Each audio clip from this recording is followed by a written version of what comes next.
Hello and welcome to YouTube's finest storytelling / ASMR channel.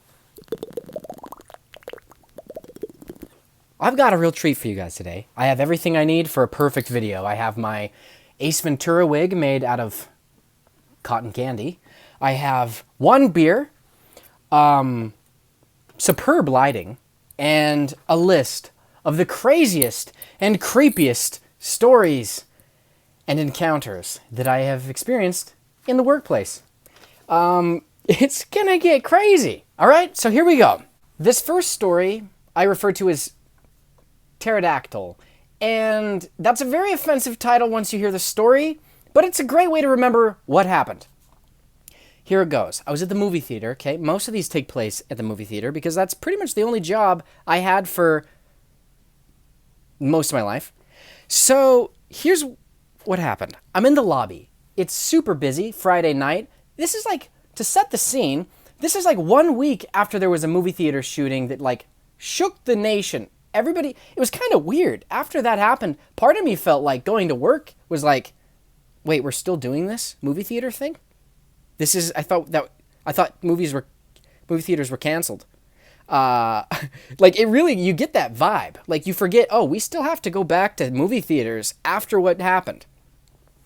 So I'm in the lobby, hundreds of people, everybody's getting popcorn, movie tickets, all that stuff. All of a sudden from the other side of the lobby, I hear this sound. Sorry, headphone users. And the lobby went silent. It went from like a food court at a mall, just that chaos, like you can't even pick out a specific voice or word. Dead silent, and everybody looked over that way in like fear. Everybody was just like holding their breath, like. And then slowly people went back to what they were doing, and I was just like, what just happened? Okay, I guess we're carrying on as usual. Anyway, would you like a popcorn? So a little bit later, it's calmed down, the lobby's silent, nobody's in there, everybody's in their movies, and all of a sudden, this lady comes running out of her theater, and she's like, full panic, just, oh my God, call the police! There's a crazy man! And we're like, oh God! And we call our boss, and he goes to check it out before calling the police. And he goes in, and what I was told he found was, I think on the back row, there's these two guys, and then the third guy, who's like, I think their brother that they're like the caretaker for. The third guy is laying on the floor, just screaming as loud as a human can scream. So that's the pterodactyl sound I was hearing. In the theater, people were freaking out, okay? And rightfully so, because what's going on? This guy, I don't know if it was like a form of Tourette's or something, which I sympathize with 100%, but it also is weird to take it's such a scary, it's such a tricky situation, because those people, you want them to have normal human interactions and experiences just like the rest of us, get to go to movies. But then at the same time, it is also like, if they're doing that, is that also appropriate to take them to a sold-out showing on a Friday night after a crazy theater disaster? I don't think so. I don't know the rules, but it was pretty insane. Number 2, Cowboy Steve. And I know, what's so crazy about a cowboy named Steve? Well, Steve came with a little bit of baggage, a few plot twists in his story along the way. So he would come in every week, happiest man you have ever seen. He'd walk in already smiling, cowboy hat. He talked like, well, how you doing? And I'd be like, not as good as you, clearly, ever in my life. What does that feel like? Winning the lottery every day? Anyway, he would always get one ticket to see like a romance movie. It was always like, oh, let's try that new Nicholas Sparks one, I guess. And I was like, okay. And that's not the plot twist, okay? You're probably like, oh, wow, that's a crazy story. Cowboy likes to watch romance movies by himself. No. Plot twist is, after years of this guy coming in every week, one lady comes out, or two ladies actually, and they come out and they're like, there's a cowboy in our theater. And I'm like, wait, can you give me more info? I'm not sure who you're talking about, actually. So he was like, what he was doing was, he was sitting in front of them. It's serious. He was sitting in front of them, And he kept stretching and like rubbing their knees. And it wasn't like a nice, it's not like you could just do it this way. You gotta really, just stretch it. Like most times when people stretch to pull a move on somebody, that person's sitting beside them. It's never, it's so stupid and an actual assault. So we stopped letting him come to our theater. He hit a few other theaters, ended up getting banned for life. So that was a real roller coaster. Number 3, bathroom fart guy. This guy, oh man. I'm in a bathroom. I'm at a urinal, okay? And I'm peeing. The urinals in this one is like on each wall, back to back, okay? So here's me. I'm peeing, all right? All of a sudden I hear this like behind me. And it's going and it's long. And I turn around like, what is... And guess what's happening? When I turn around, he also is turned around. We're back to back, both looking at each other. And he's going... And I was like, I hate this moment more than any in my life. Let me die. Number 4, toilet paper guy. So this one, I'm in the bathroom, okay? Peeing again. And I have a walkie so that the employees can like radio me if they need something important. And all of a sudden I hear, we just got a call from a guy who's in the bathroom. And he says his stall is out of toilet paper and he's wondering if somebody can bring him some. And I was like, I'm in the bathroom. I don't even know anyone else is in here. So I walk out to go ask the employees, like, this is a prank, right? Like, oh, great one, guys. And they're like, no, he really called. So I go and I'm like, well, I guess I'm delivering this guy toilet paper to his stall. So I go, get some toilet paper, and then I walk in there and I walk to the end stall and I was like, somebody order toilet paper? And he's like, yeah. I hear like, yeah, that was me. I didn't see him put his hand up, but I'm assuming he was like, yeah, that was me. And so I like roll it under the stall. He's like, thanks, I didn't know what else to do. I'm like, do what any other normal person does is get up and walk like this to a new stall. Way easy. Don't Google the theater number and place an order. We're not Amazon. So this next one, bomb threat guy. Oh, a classic. So this one, I'm in the theater. This young couple approaches me and they're like, oh my God, something super scary just happened in our theater. And I was like, ooh, tell me more. I love scary stories.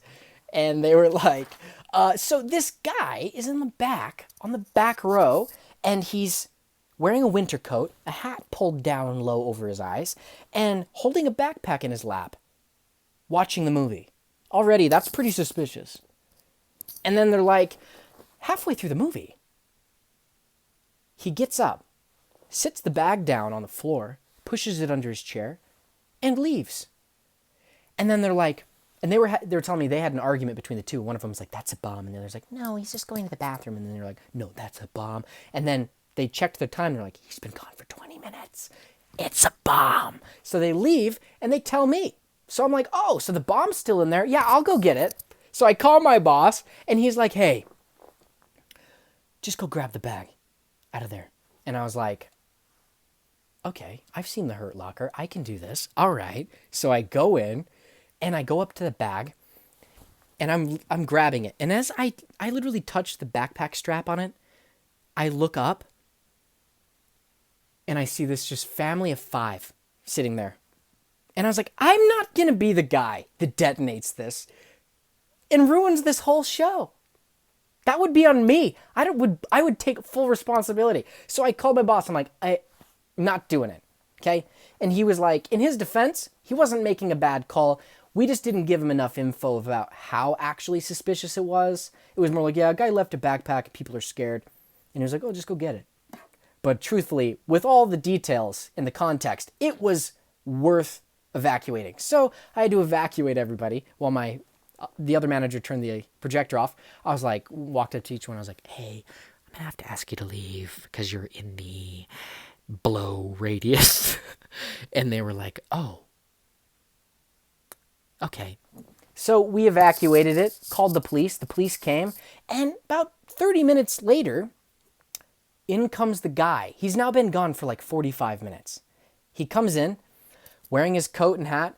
He goes into the theater, escorted by security, into the theater where the police are in there, like probably poking the bag with a stick or something.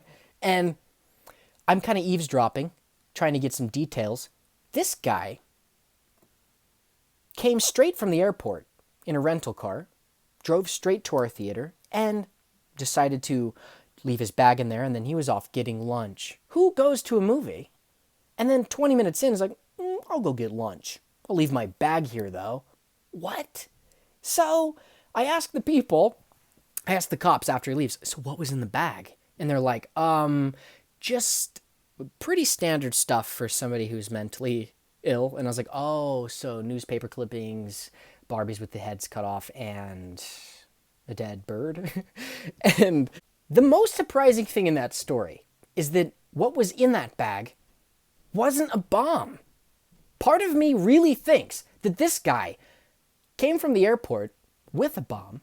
He was going to blow up our theater, and at baggage claim, he grabbed the wrong bag. I think that's what happened. And then he drove to our theater, left it, went outside, had his little detonator, and he was sitting there just clicking it for 45 minutes. That's what I think happened.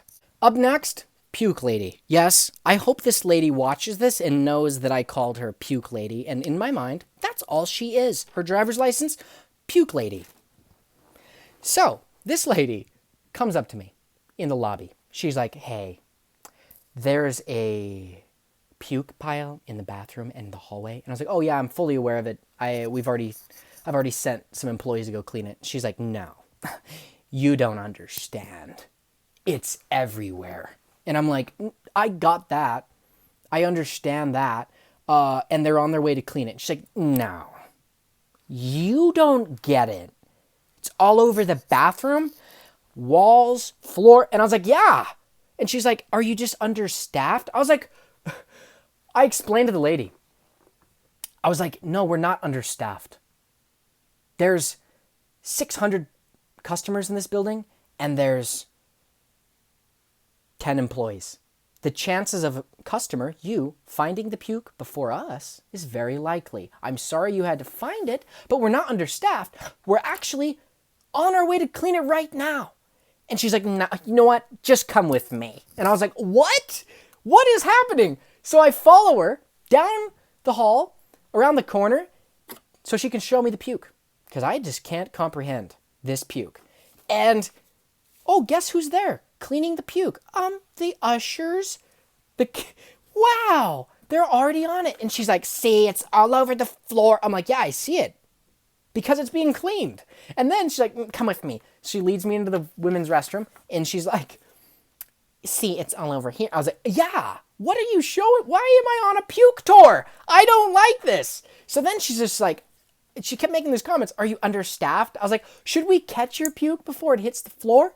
Should there be one employee per customer walking next to them with a bucket? Just like, anytime the person like slightly looks like, then they'll be like, catch it? No. So she then insinuates she wants a refund for her 13 kids that are in Spider-Man. And I was like, fine. Because at movie theaters, corporations, you got to give the customer their free shit. Because what'll happen if you don't, they go home, they write an email complaint about you, and then how do you remedy that? You send them their free tickets. We're sorry you experienced that. Come back again. So I walk up to the box office, and I was like, all right, do you have your tickets? And she's like, you know what? Never mind. And I was like, oh, okay, wow. And then she's like, I just wouldn't run a business this way. And I was like, oh, business where people puke? Wow. Go to an amusement park, bitch. I bet you'll have a panic attack. Oh, man. It was crazy. So we split ways. And she sat there outside of her theater on her phone, probably on Yelp. I wanted to be like, Yelp this, bitch. Up next is Out for a Scream. This one Very bizarre, but funny. And kind of a sweet ending, too. I pull up to the hospital up in the hills of Salt Lake and delivering. And I go up to this building. I park my car. It's dark. It's creepy. And I get out of my car and I hear this "Ooh!" And I was like, was that a peacock or an emu? Because nothing else makes that sound. And then I hear it again. "Ooh!" And I was like, oh my God, what is this? I'm walking in the dark. It's creepy. I get up to the front doors, and there's a nurse and a lady in a wheelchair just having a normal conversation. Both are just like, yes, blah, blah, blah. And then the nurse I give them what I was delivering, and then the nurse is like, all right, what's her name?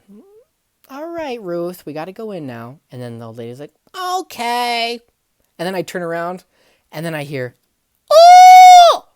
So basically, in that moment, and I jumped. I was like, oh. In that moment, I realized, oh, this nurse is taking this lady out for a scream. Just to go out, get a few yells in, and then she's like, all right, let's go. I'm done. Let's go back in. And they go back in. It's amazing. Amazon package lady. This one, very bizarre also. So I'm delivering to this house, and I get to there, and on the porch is piles of boxes, packages of all sorts, everywhere. And I'm trying to make my way to the front door.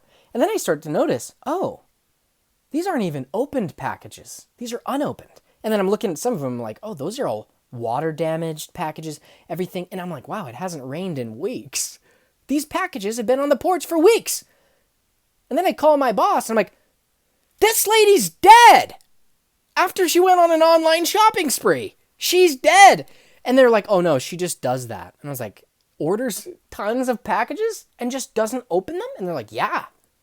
And I was like, all right. So I just put one more package on the pile and left. And last but not least, Bun Boy. This one, very perplexing.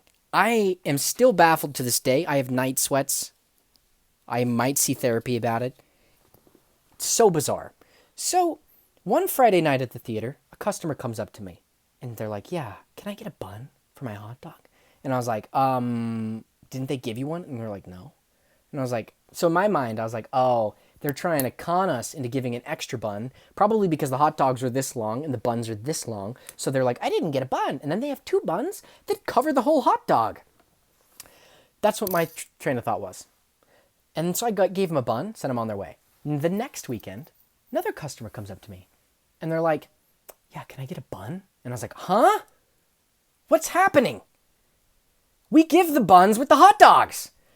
So I give them a bun. Later on that night, I'm passing by the concession stand, and I see this guy making a hot dog. He lays the dog down on the foil that you wrap hot dogs in. He lays the dog down on the foil, and then he begins to just roll it tightly. It looks like a chrome cigar. And he starts putting that in the hot dog container. And guess what's right next to him? A bag of buns, and a girl who's also preparing a hot dog like a normal human being. And I ask him, hey, Billy, I can't remember his name. Billy, you think they want a bun? And he's like, oh, yeah, yeah. Unrolls this chrome cigar, and he's like, I guess I could have called it a chrome hot dog, not a cigar. He unrolls it, and grabs a bun and puts it in there. And I'm like, what just happened? Why? In what world was that normal to do? What? I still to this day don't know. And I was scared to ask him. That was my biggest question. The biggest mystery in my life was this bun fiasco. And I was too scared to ask because part of me was like, you don't want to know. Don't open up that box. Because once you know, everything has changed. Well, that's all I have for this week. I'm going to make another one next week. So please hit subscribe, comment, like, notification bell. And you know what? Comment if you have your own crazy story, which of course you all do. Share it. I'll read it. I like reading the comments. Have a good one.